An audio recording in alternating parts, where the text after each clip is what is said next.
La conversation s'était déroulée dans le salon de ma tante.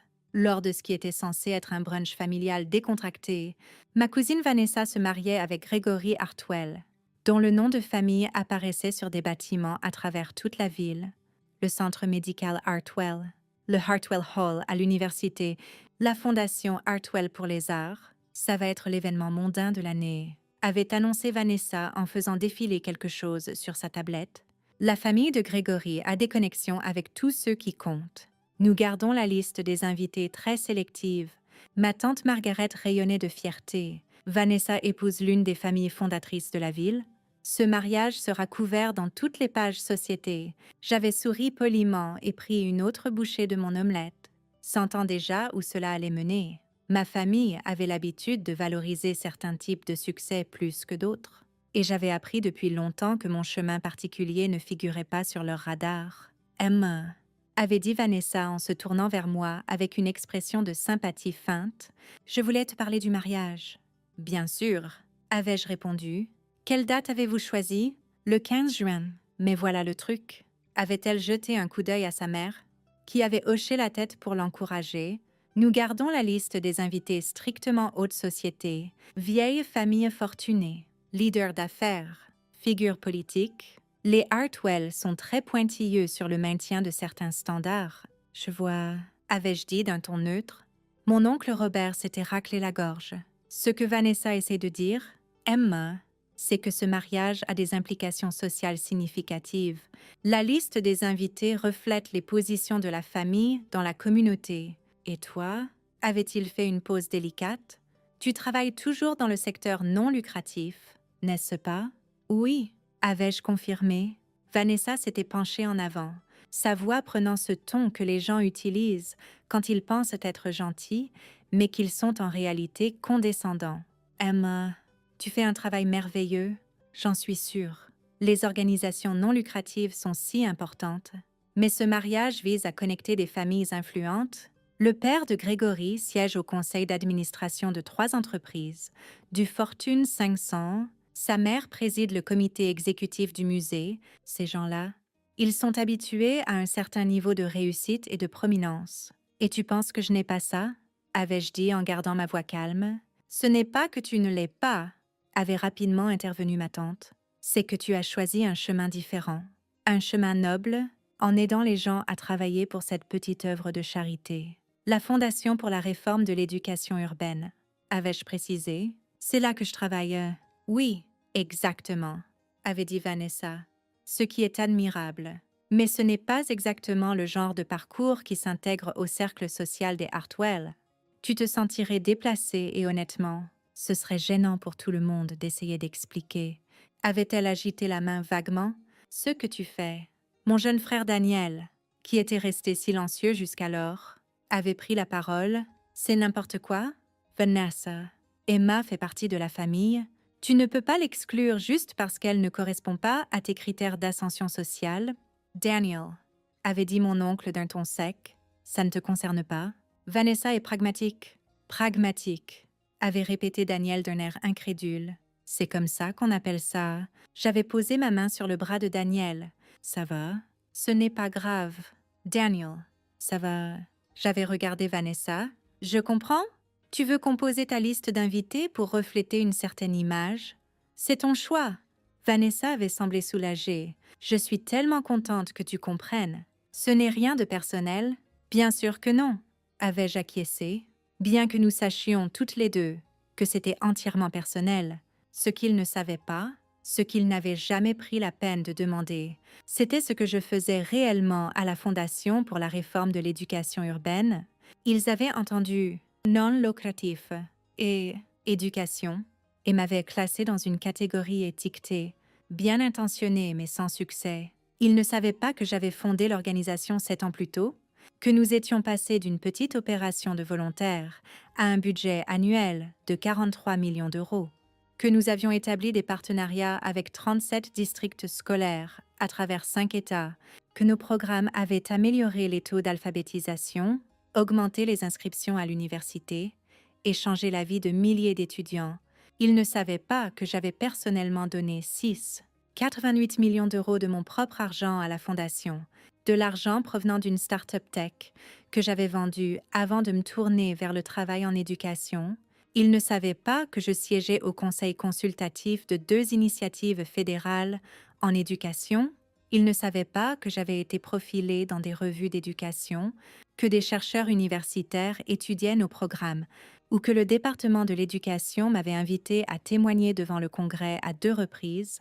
Il ne savait pas parce qu'il n'avait jamais demandé. J'avais gardé mon succès privé en partie pour des raisons de sécurité et en partie parce que j'avais appris tôt que quand les gens savent que vous avez de la richesse, ils vous traitent différemment.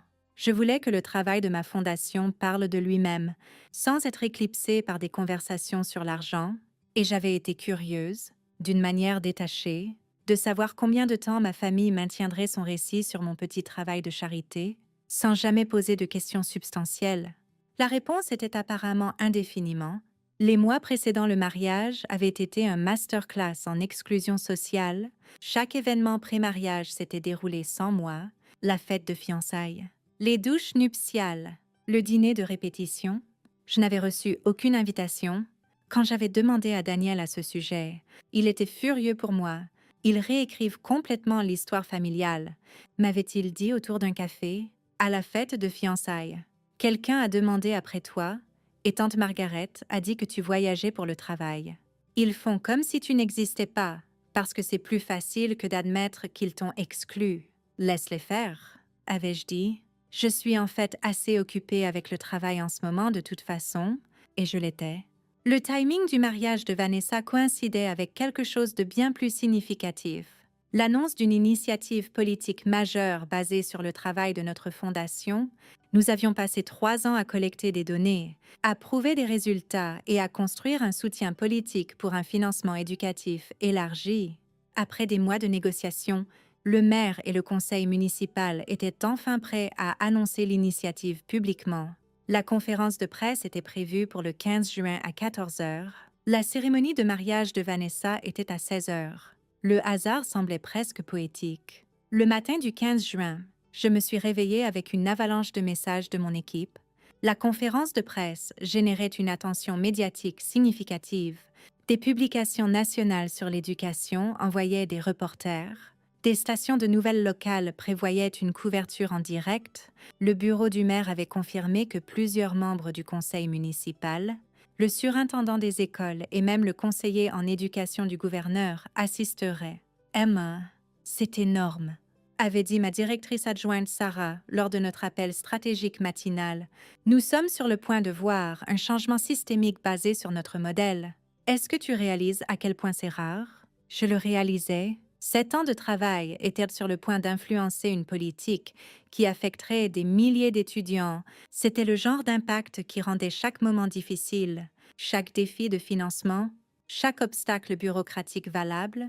La conférence de presse s'était tenue dans les chambres du conseil municipal. En arrivant, j'avais vu les médias installés, plusieurs équipes de caméras, des reporters de grands médias, des photographes positionnés dans toute la salle. Cela était traité comme un événement d'actualité majeure. La mère Patricia Rodriguez m'avait accueillie chaleureusement.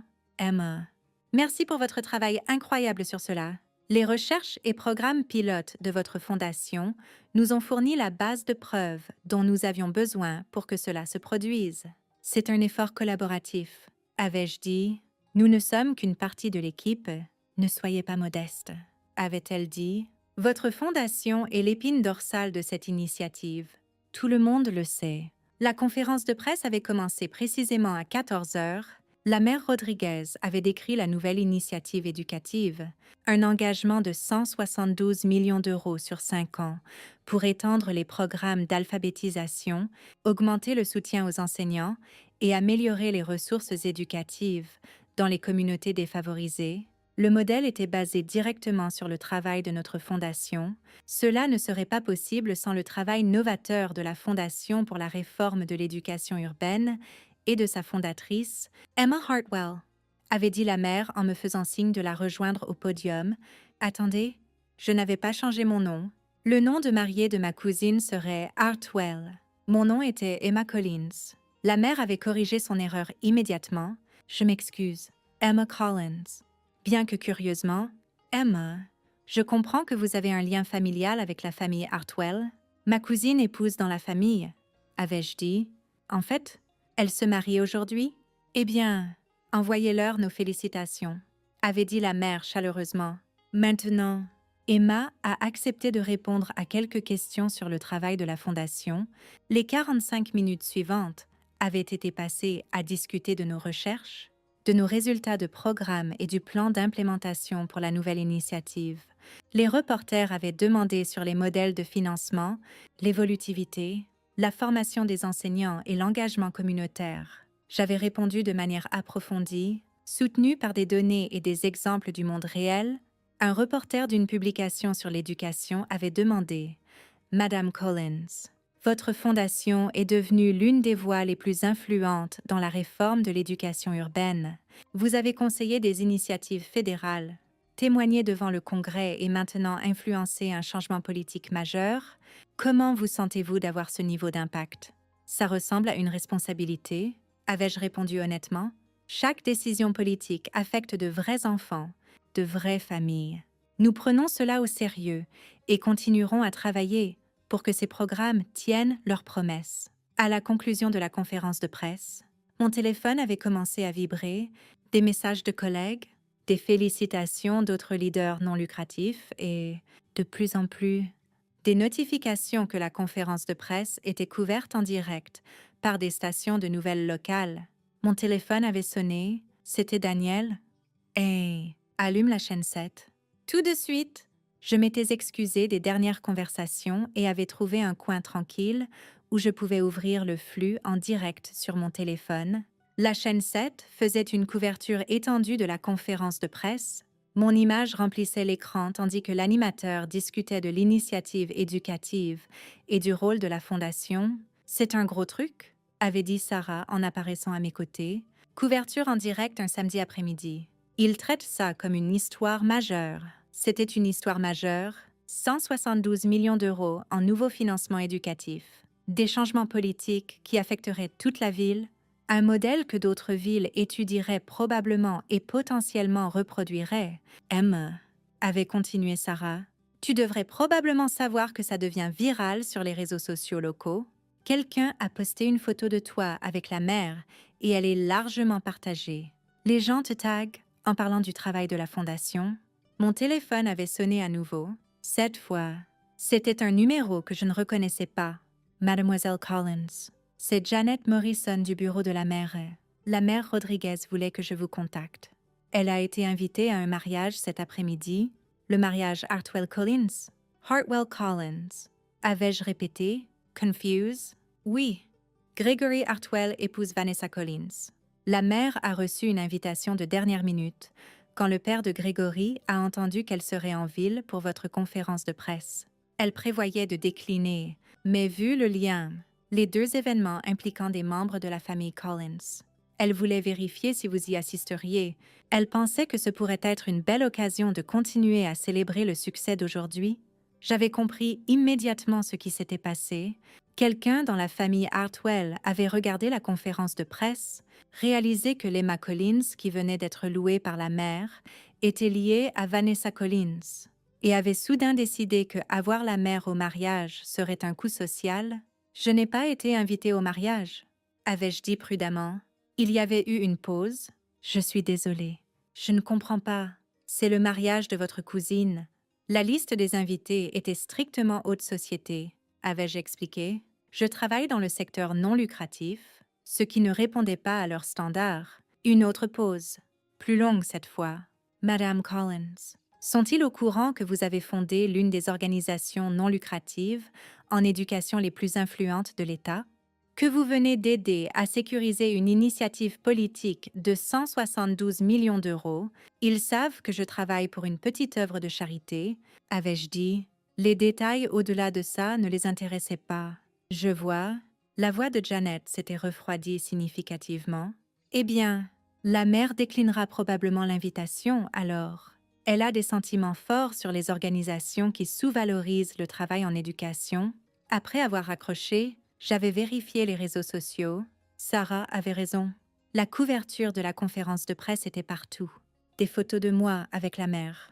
des clips de mes remarques, des discussions sur l'impact de la fondation, et de plus en plus, je voyais des commentaires de gens qui avaient fait le lien. Attends, n'y a-t-il pas un grand mariage mondain aujourd'hui avec la famille Hartwell? Est-ce la même Emma Collins? À 15h30, mon téléphone avait sonné avec un numéro que je reconnaissais. Ma tante Margaret. Emma. Sa voix était tendue. Emma, nous avons besoin que tu viennes au mariage. Tout de suite. Je n'ai pas été invitée. Tante Margaret, souviens-toi, il y a eu un malentendu, avait dit ma tante rapidement. Bien sûr que tu étais invitée. Tu fais partie de la famille? Ça a dû être une confusion? Il n'y a pas de confusion. Avais-je dit, Vanessa m'a désinvitée parce que je travaille dans les non lucratifs et que je ne corresponds pas à son image de haute société. Emma, s'il te plaît, avait dit ma tante. Le bureau de la mère a appelé. Elle a demandé s'il assisterait. Le père de Grégory est furieux. Il demande pourquoi nous avons exclu l'Emma Collins, qui vient de sécuriser 172 millions d'euros en financement éducatif, et maintenant je suis acceptable. Avais-je demandé? Maintenant que vous savez que j'ai du pouvoir, ce n'est pas comme ça, c'est exactement comme ça.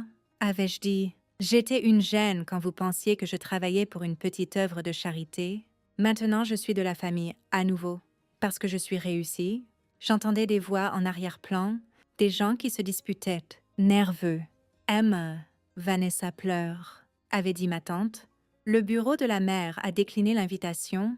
Les invités demandent pourquoi tu n'es pas là. C'est humiliant pour elle. Je comprends, avais-je dit. L'humiliation fait mal. Comme se faire dire que tu n'es pas assez bien pour assister au mariage de ta cousine. S'il te plaît, avait supplié ma tante. Viens juste. Reste pour la cérémonie. Pars après. Je décline, avais-je dit. Je célèbre la victoire d'aujourd'hui avec mon équipe.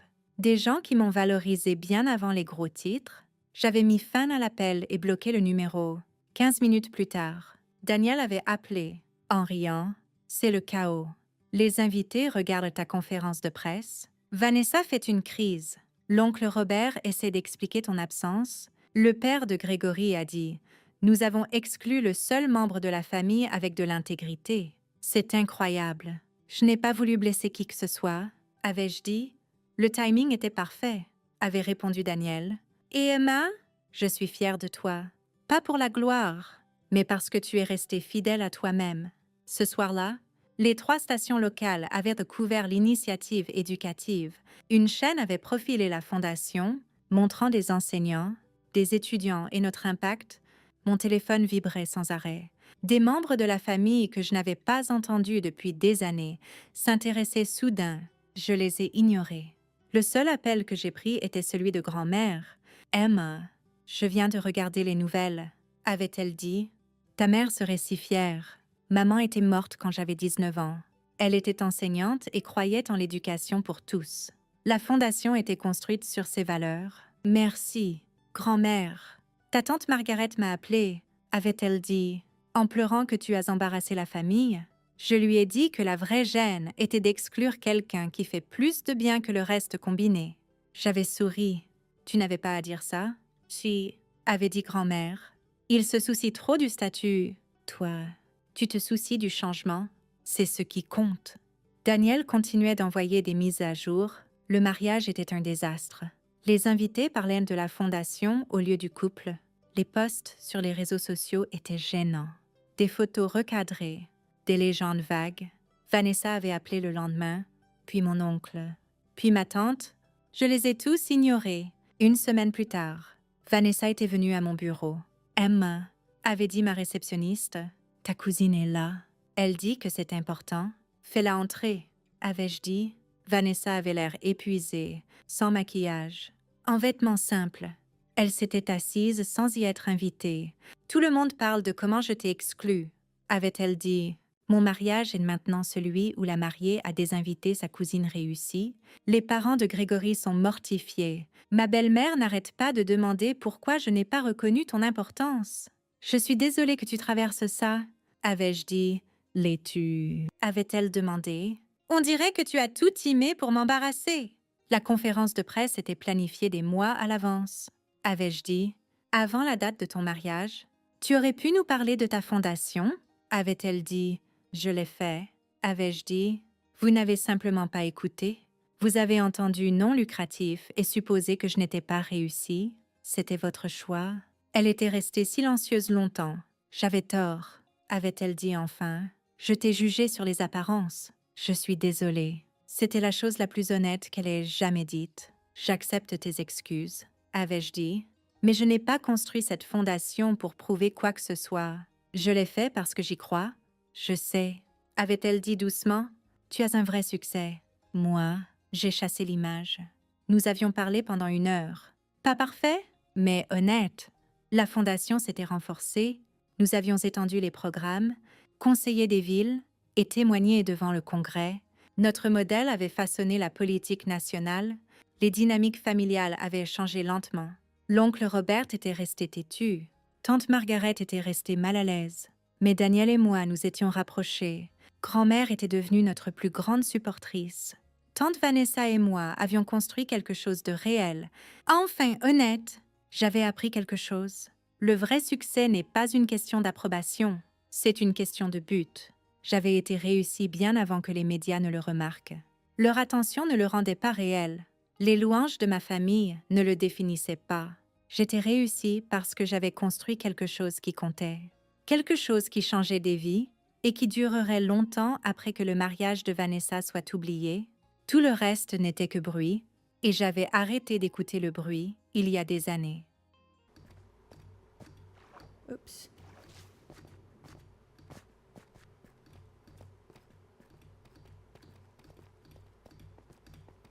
Whichever you're enjoying more, because like I said, I know Security Breach is super popular right now. So we're just trying to get to the certain biomes so that way I can get the emo puppies, guys. And bring them home. Because we had an emo puppy and he kind of like vanished. And like Scorpion doesn't really know what happened to the emo puppy. And I have 7 cats in my Badlands biome, 2 cats in my other biome. I have like 1,000,000 frogs at my one biome. I have snow golems. I had a fox and he like jumped off the building. How many hours do I have? I actually don't know how to see that because we play on Bedrock. But it's 727 days in Minecraft days. Okay, these are my kids. Hold on, I want the child first. Hi, baby. Hi, baby. Where'd your friend go?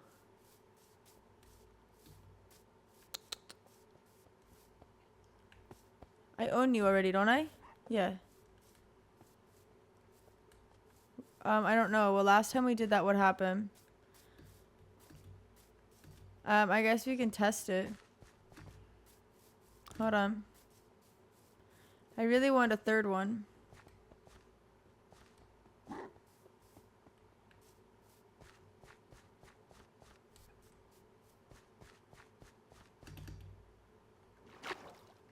Man said try drowning. Okay. No problem. I'll explore.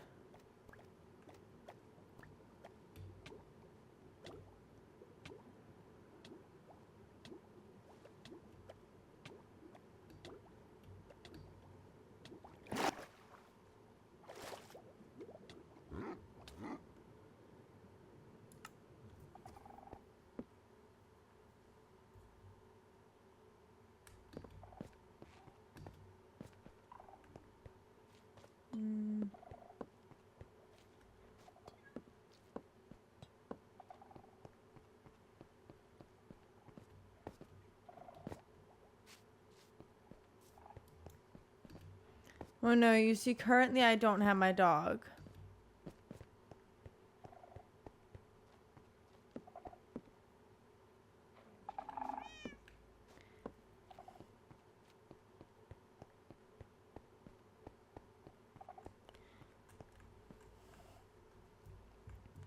So then I have 727 Minecraft days. I wish I could probably do the math if you give me a second. No, my dogs aren't here. My only thought is if I sleep and wake up. But I don't know, man.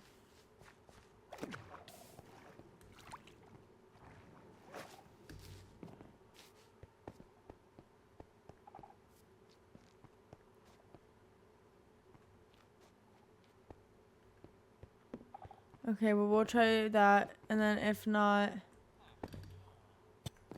No, I have 727 days. Girl, you think I did all this in 27 Minecraft days? Yo, Kate's the 17th follow on the live because she's goated. Thank you so much, Kate. I appreciate you. What the heck? But yeah, so we're trying to like get these dogs here, but we low-key like just lost them, we think. So, yo, Evan with the fucking creepers. Evan, thank you so much. Click escape, then social, then your name, then stats. Okay. Time played. Okay, guys.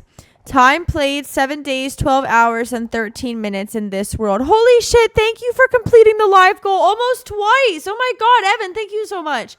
89,841 blocks broken. 994 mobs defeated. 1,236,827 blocks traveled.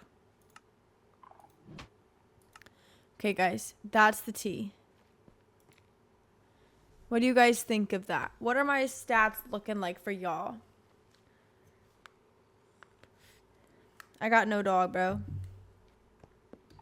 This is fucked. I think Scorpion just lagged the fuck out.